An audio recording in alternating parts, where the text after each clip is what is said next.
अस्सलाम वालेकुम guys, welcome back to the channel Lucky. और आज का व्लॉग करते हैं स्टार्ट। आज का व्लॉग होने वाला है एक बहुत ख़ास टॉपिक पे। आपने थंबनेल से पढ़ ही लिया था कि मैं आपको आज अपनी प्रेगनेंसी जर्नी और वो दिन जब हुसैन मेरे पास आए, अल्लाह ताला ने मुझे औलाद की खुशी से नवाज़ा। अल्लाह ताला ने शुक्र अल्हम्दुलिल्लाह, अल्लाह का जितना शुक्र अदा करूँ मैं उतना ही कम है कि अल्लाह ताला ने इतनी बड़ी खुशी मेरे नसीब में डाली, मुझे हुसैन दिया। और हुसैन मेरी जान है, जाहिर सी बात है मेरा बेटा, मैं उससे इतनी मोहब्बत करती हूँ, उसको इतना चाहती हूँ। आप लोग मेरे व्लॉग्स में भी देखते हैं, हमेशा हुसैन हुसैन हुसैन हुसैन ही होता रहता है। बस अभी वो छोटा है इसलिए मैं क्या बोलूँ, औलाद के लिए तो कुछ वर्ड ही नहीं हो सकता ना, कोई वर्ड ही नहीं है, किसी मैं डिस्क्राइब ही नहीं कर सकती। लेकिन हाँ, मैं आप लोगों से वो जर्नी ज़रूर शेयर करूँगी अपनी, कि कैसे क्या हुआ, कैसे मैंने दिन गुजारे, क्या क्या प्रॉब्लम्स मैंने फेस करी और किस वजह से सी सेक्शन की तरफ जाना पड़ गया।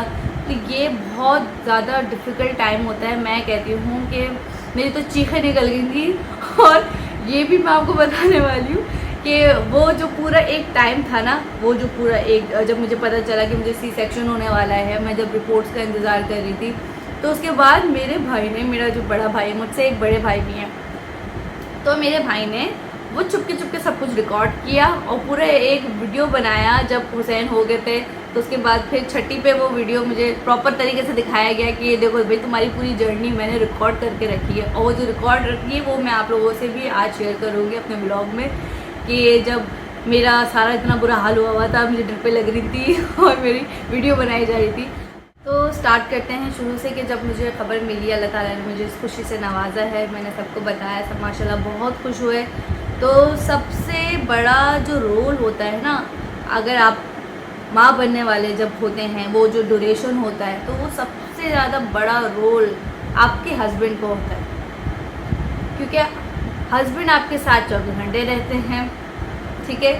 और वो आपका ख्याल रखना, वो आपका हाथ बटाना, वो सारी चीज़ें वो टाइम पे बड़ी चिड़चिड़ाहट सी हो जाती है। मुझे नहीं पता था कि मैं इतनी चिड़चिड़ी हो जाऊंगी या मुझे इतना, जाहिर सी बात है फर्स्ट एक्सपीरियंस था तो मैं भी बहुत परेशान थी। मुझे खुद नहीं पता था, चेंजेस, बॉडी चेंजेस, चीज़ें, बहुत सारी चीज़ें, मूड चेंज होता था, खाने को दिल करता था।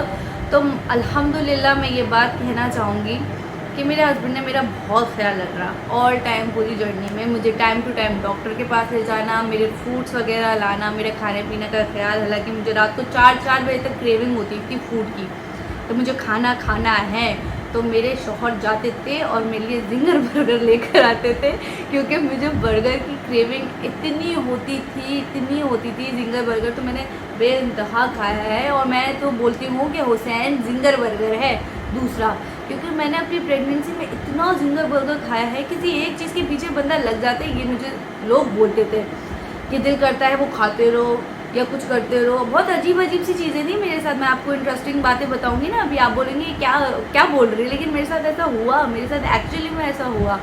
एक तो खाने के मामले में अगर मैं बोलूँ तो मैं जिंगर बर्गर की बिल्कुल ख्वार हो गई थी, ख्वार क्योंकि मैं कहती थी बस मुझे कुछ नहीं दो, मुझे जिंगर बर्गर ला के दे दो। लास्ट वीक्स में मैंने जिंगर बर्गर के अलावा कुछ दिल ही नहीं करता था। वो पूछते थे क्या खाओगे, हाँ जिंगर बर्गर ले आओ, जिंगर बर्गर। वो भी उनको भी पता था कि बस जिंगर बर्गर लाना ही है, इसको ला के खिलाना ही है। तो जी ये था क्रेविंग के मामले में, फूड क्रेविंग के मामले में तो ये था। और फ्रूट्स मैंने बहुत ज़्यादा खाए, एप्पल का इस्तेमाल मैंने बहुत किया। एप्पल मैंने अपनी पूरी प्रेगनेंसी जर्नी में बहुत खाया, मुझे अच्छा भी लगता था। और दूसरी बात ये, सब मुझे बोलते थे फल खाया करो, बच्चा गुरु होगा तो इस लालच में भी मैंने बहुत ज़्यादा फ्रूट्स खाए। हालांकि मैं फ्रूट्स खाने की इतनी चोर हूँ, मैं फ्रूट्स नहीं खाती, मैं दूध नहीं पीती, ठीक है। मेरा ये बहुत ज़्यादा इशू था एंड तक, क्योंकि मुझे दूध बिल्कुल भी नहीं पसंद था। और ये बहुत गलत बात है, आपको पीना चाहिए दूध प्रेगनेंसी के टाइम पे। अब एहसास होता है, अब फील होता है, जब हड्डियों में दर्द होता है ना, फिर पता चलता है। खैर, तो फिर अब ये था क्रेविंग, फूड क्रेविंग की बातें थी। सेकंड ये था कि पूरे 9 मंथ्स मुझे थी वॉमिटिंग, और ये अजियत थी, अजियत मेरे लिए। जो मुझे सेकेंड मंथ से वॉमिटिंग स्टार्ट हुई, वो मुझे 9 मंथ तक वॉमिटिंग रही। और वॉमिटिंग ऐसी कि मैं सारी रात वॉमिट करती रहती थी, अगले दिन हॉस्पिटल जाती थी और ड्रिपें लगवा के फिर सेट होती थी। जब तक ड्रिप नहीं लगती थी मुझे, मैं वॉमिट से रुकती ही नहीं थी।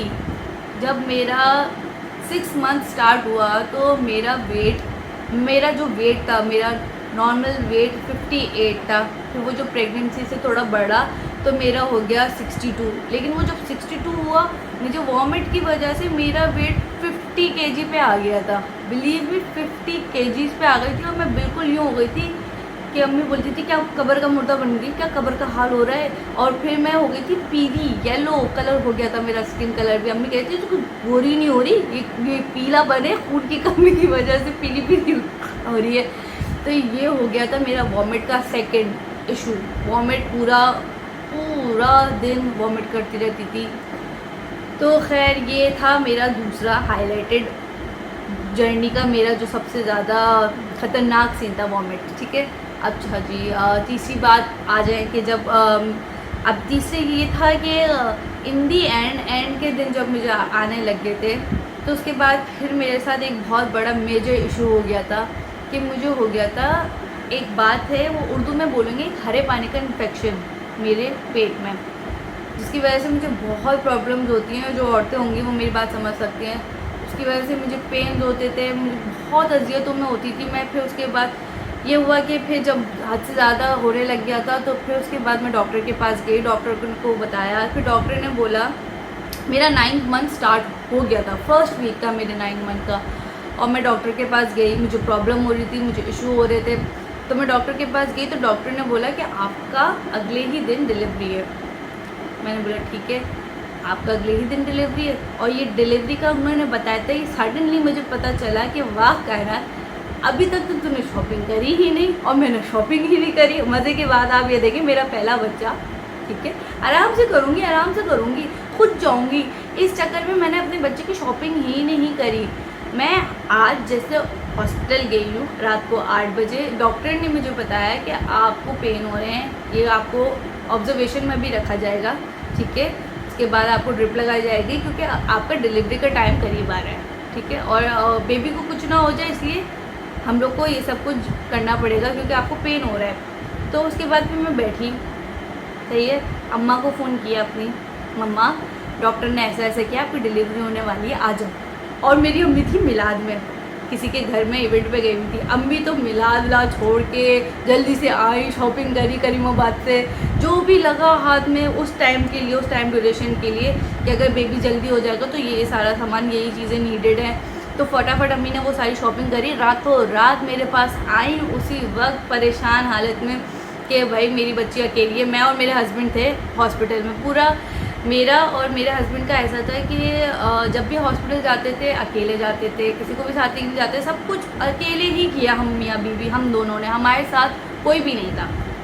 तो ये सारे फेज़ हम लोग ने अकेले ही सहे। और जिस टाइम मैंने अपने हस्बैंड को बाहर आके बताया ना कि वो डॉक्टर तो कह रही है कि डिलीवरी हो जाएगी, तो वो कह रहे अच्छा कोई, मैंने तो वो ज़्यादा पैनिक नहीं हुई। उन्होंने बोला चलो आराम करो, रिलैक्स रहो, सब कुछ हो जाएगा, सब कुछ। और मुझे सिर्फ एक ही टेंशन, मेरी बच्ची को तो शॉपिंग ही नहीं हुई, मेरे बच्चे को तो शॉपिंग। तो इस बात पे तो मैं अभी भी हंसती हूँ कि वो शॉपिंग ना होना मेरे लिए ऐसा हो गया था कि शॉपिंग नहीं हुई अभी तक, मेरा बच्चा क्या पहनेगा। और मुझे ऐसा लग रहा था बस अभी हो जाएगा मेरा बेबी, लेकिन ऐसा कुछ नहीं था, टाइम था। लेकिन मम्मा जो बात है भागी आई, मम्मा आई, भाई आए, पापा आए, शौर्य आए। तो शौर्य मेरे पास आ गए मुझे हौसला देने के लिए और मेरी शॉपिंग करके आए। फिर पापा ने कहा देखो टेंशन नहीं लो, शॉपिंग हो गई, तुम टेंशन नहीं लो, इतनी सारी चीज़ें लेकर आए माशाल्लाह से। वो लोग बास्केट लेकर, हर चीज़ जिसकी ज़रूरत थी रातों रात वो सारी चीज़ें मेरे पास आ गए। ठीक है, नेक्स्ट डे हुआ, नेक्स्ट डे उसके बाद उन्होंने ड्रिप लगाई, उन्होंने इंजेक्शन दिए, वेट किया कि और नॉर्मल डिलीवरी के चांसेस होने के। उसके बाद वो नहीं हो पा रहा था, फिर उन्होंने मुझे रिपोर्ट के लिए भेजा। कि उसके बाद फिर जब मेरी रिपोर्ट्स आई तो उस रिपोर्ट्स में कुछ वजहों की वजह से मेरा सी सेक्शन कहा गया कि इनका सी सेक्शन ही होगा। सी सेक्शन जब सुना मैंने, ओहो मैं तो हिल गई पूरी। पापा कह रहे चलो दूसरा हॉस्पिटल चलो, एट द एंड टाइम चलो, ये तो हॉस्पिटल वाले तो बिल बनाते हैं, चलो दूसरे हॉस्पिटल में चलो। अम्मी ने पापा को समझाया, अकील देखो जो बच्ची की रिपोर्टें हैं, जो चीज़ें हैं, उस हिसाब से उसका सी सेक्शन ही होना है, अब क्या करें, अब कुछ कर थोड़ी सकते, कुछ तो एकदम से जब सी सेक्शन का सबको खबर मिली, सबको पता चला, मैं तो वहीं रोने लग गई थी। मैं तो वहीं शुरू हो गई थी कि मैं नहीं करा सकती, क्योंकि मैं अपनी पूरी लाइफ में मुझे इतना चोटें लगी ज़्यादा, अल्हम्दुलिल्लाह अल्हम्दुलिल्लाह। क्योंकि मैं एक तो प्रॉब्लम मेरा है कि मुझे ब्लड फोबिया है। मैं खून देखती हूँ ना, मुझे चक्कर आने लग जाते हैं, काला काला अंधेरा आने लग जाता है। जब मुझे इंजेक्शन लगता था ना ब्लड टेस्ट के लिए या कुछ भी, तो मैं मुँह उस तरफ करके करती थी, क्योंकि मुझे खून को देख के ना अंधेरा अंधेरा आने लग जाता था। तो मैं तो डर गई कि भाई सी सेक्शन होगा तो खून इतना होगा तो मैं क्या करूँगी। तो मैं तो बस यही बातें सोची जा रही थी, और मैं बिल्कुल सुन हो गई थी, और मैं रो रही। और फिर मुझे देख के पापा रो रहे, सबसे ज़्यादा तो मेरे पापा रो रहे थे, सबसे ज़्यादा, जिसे सबसे ज़्यादा कहते हैं ना, वो मेरे पापा रो रहे थे। और मेरे पापा को समझाया जा रहा था कि अब आप रिलैक्स हो जाओ, कोई बात नहीं, रिलैक्स। मेरे से ज़्यादा मेरे पापा को समझाया जा रहा था रिलैक्स हो जाओ, रिलैक्स हो जाओ, क्योंकि मैं सबसे ज़्यादा पापा की लाडली, ठीक है। पापा से बहुत बहुत ज़्यादा बचपन से पापा की दुम बनी रहा करती थी। इस बात पे तो अम्मी की लड़ाई हो जाती थी कि मैं अम्मी को कहीं नहीं आने देती थी पापा के। आप यहाँ से सोचो, मैं अम्मी को पापा के पास बैठने नहीं दिया करती थी, चीखें मारती थी अम्मी जब पापा के पास बैठ भी जाया करती थी, या पापा प्यार से मम्मा के पास बैठ जाया करते थे, हाथ रख लिया करते, वो भी मुझे गवारा नहीं था। तो मैं ऐसी बच्ची अपने पापा की, सही है। तो उसके बाद ये हुआ कि अब चलो जी, माँ सबको बोला कि चलो भाई अल्लाह रहम करे, ये वो सब आ गए जी। मेरे ससुराल वाले भी आ गए थे। जब तक मैं ऑपरेशन थिएटर में गई, मेरे हस्बैंड ने बोला कि चलो तुम बीपी हाई नहीं करना। सब मुझे बार बार ये बोल रहे थे, टेंशन मत लेना, टेंशन मत लेना। चलो मैं चली गई जी, अल्लाह का नाम लेके, ड्रिप में मुंह पे यहाँ पे रख कर, और मैं बिल्कुल मुझे पता ही नहीं, मैं ये सोची जा रही थी मेरे साथ क्या होगा अंदर। अल्लाह, जब ऑपरेशन थिएटर में मुझे नर्स लेके गई, मुझे ऐसा लग रहा था कि कोई मौत का फरिश्ता आने वाला है और मैं जाने वाली हूँ। मुझे इतना डर लग रहा था, इतना डर लग रहा था। उसके बाद उन्होंने स्ट्रेचर पे लिटाया, उसके बाद इंजेक्शन जब लगने की बारी आई, सी सेक्शन वाला जो इंजेक्शन होता है ना भाई, अल्लाह बचाए उससे, वो जब करीब आता जा रहा था ना जितना, उतना मुझे डर लगता जा रहा था। मैं जितना वो कह रहा था ना बेटा झुको, कमर पे इंजेक्शन लगा, मैं तो यूँ हो रही थी, यूँ। अब मैं, जाहिर सी बात है भाई, कभी ज़िंदगी में वो जो यहाँ ब्लड टेस्ट लेने के लिए इंजेक्शन लगाए थे तो उसमें मुझे डर लगता था। तो उन्होंने जब इंजेक्शन लगाया, उसके बाद स्लोली स्लोली नीचे का पार्ट, बॉडी पार्ट, उसके बाद सब सुन होने लग गया। उसके बाद फिर कुछ नहीं पता चला क्या हुआ क्या नहीं हुआ, बस ये पता था कि ईशा की अज़ान हो रही थी, सही है। और एक अंकल जैसे मेरे सर पे खड़े हुए थे और मुझसे बातें कर रहे थे, मुझसे पूछ रहे थे कि ना आप बेटा आपका पहला बेबी है। मैंने कहा जी मेरा पहला बेबी है। उसके बाद कह रहे टेंशन ना लो, टेंशन ना लो। मैंने जी जी टेंशन ना लो, और टेंशन ना लो, ऐसा हो सकता है कि कोई टेंशन ना लो ज़िंदगी में, मेरे एक कट ना लगाओ और इतना बड़ा ऑपरेशन हो रहा हो। और मैं ये वेट कर रही थी यार। अच्छा, ये बड़ा खूबसूरत टाइम होता है कि जब आपका बेबी होने वाला होता है, वो जो माँ को फ़िक्र होती है ना, मुझे बस ये फ़िक्र थी, मुझे अपनी भी इतनी फ़िक्र नहीं है, मुझे बस फ़िक्र थी अब मेरा बेबी हुसैन। मैं कहा यार अल्लाह मेरा बच्चा एकदम से, जैसे एकदम से मुझे पता चला मेरे पूरे 9 मंथ्स भी कंप्लीट नहीं हुए हैं, जल्दी मतलब हुसैन का जल्दी का हो गया। तो फिर मैं यही टेंशन ले रही, मैंने कहा या अल्लाह पाक मेरा बेबी ठीक हो, मेरा बेबी ठीक हो, ठीक है जी। उसके बाद फिर क्या होता है कि मुझे बच्चों की रोने की आवाज़ें आती हैं अंदर, इतनी चीखें आवाज़ें आ रही हैं मुझे। उसके बाद मुझे पता ही नहीं था मेरे बेबी की रोने की आवाज़ है, मुझे पता ही नहीं चला कि मेरा बेबी हो भी गया। और मैं तो लेटी हुई थी, जाहिर सी बात है मुझे तो अपना होश नहीं था, बस दुरूद शरीफ पढ़ी जा रही थी, आयतुल कुर्सी का विर्द करी जा रही थी, अपने लिए दुआ मांग रही थी बैठ के कि अल्लाह पाक खैर खैरियत से मेरे बच्चे को दुनिया में खैर खैरियत के साथ उसको मेरी गोद में ला के दे दें। मैं अपने बच्चे का इंतज़ार कर रही थी। उसके बाद एक रोने वाली आवाज़ें आ रही थी मुझे अंदर ही। उसके बाद फिर इस तरफ जैसे मैं लेटी हुई थी ना, तो इस तरफ जो एक नर्स आई, उन्होंने जैसे ना मुझे यहाँ पे इस तरफ हाथ पे उन्होंने इशारा किया, तो मैंने इस तरफ मुड़ के देखा। और मैंने जब देखा तो बहुत डिस्टेंस पे खड़ी हुई थी वो नर्स ना, तो मेरे हुसैन को ऐसे करके यूँ करके अपने चेहरे के पास लेकर आई यूँ और कह रही ये देखो तुम्हारा बेबी। और जब मैंने हुसैन को देखा, माशाल्लाह माशाल्लाह, हुसैन इतना पूरा माशाल्लाह, और ऐसे मुंह यूँ करके ऐसे करके और पाउट फेस बना के आंखें बंद करके यूँ देख रहा। और मैं एक पल में शॉक्ड हो गई, मुझे मेरा बच्चा, मैं कसम से मैं ये सोचती मेरा बच्चा तकोरा, क्योंकि मैं तो खुद तो साफ भी हूँ ना और इनके पापा तो फेयर कलर के। अब मैं जैसे मैंने देखा, मैं माशाल्लाह इतना गोरा मुन्ना मैं तो देख के हैरान हो गई।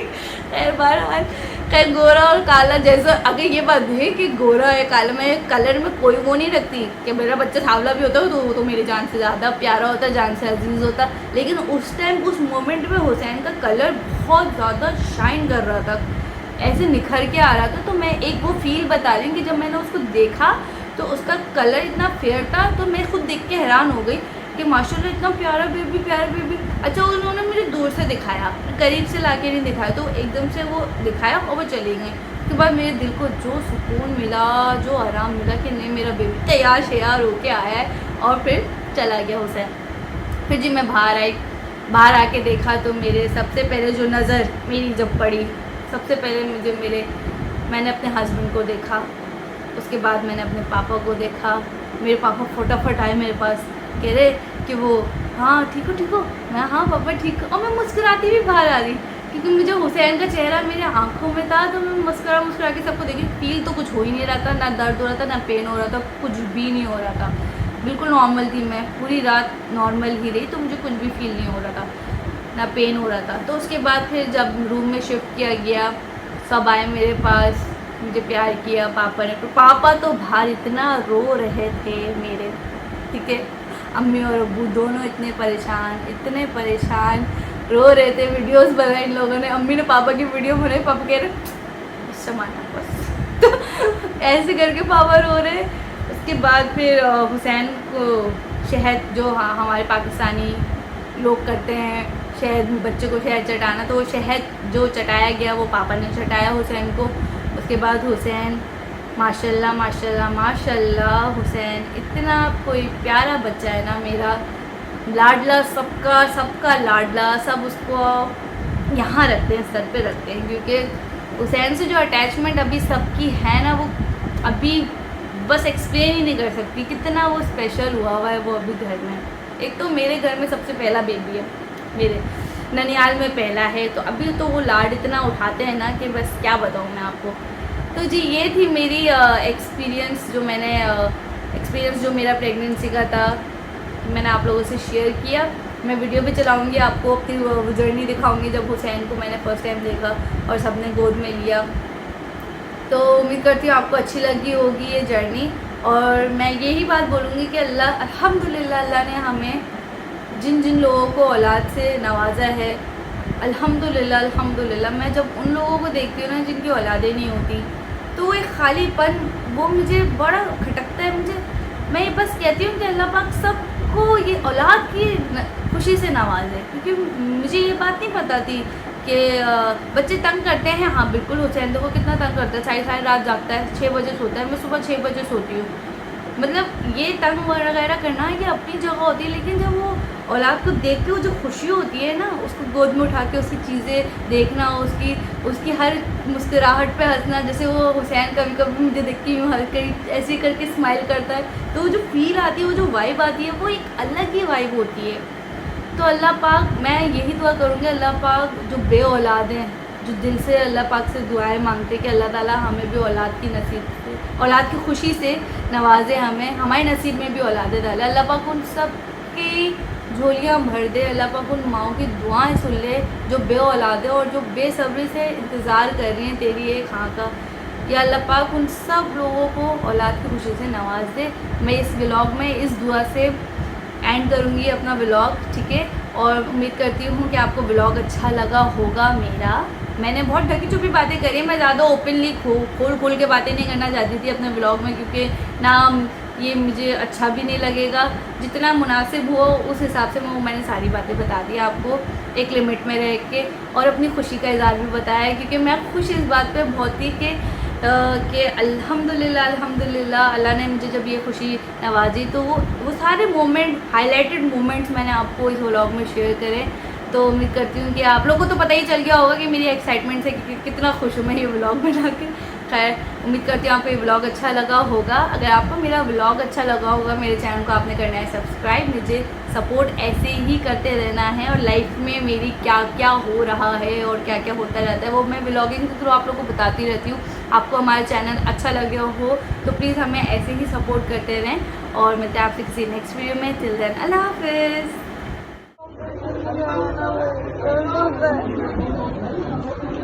At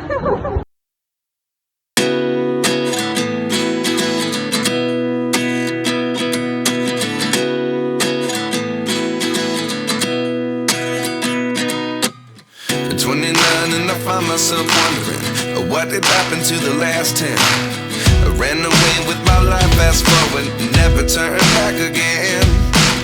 It's kind of funny that the more we pass time, the more we need to set them rewind. And 19 was the year I had to leave you, but now I'm seeing all the signs. Is this really happening? I can't believe it's true. I'm just as surprised as you.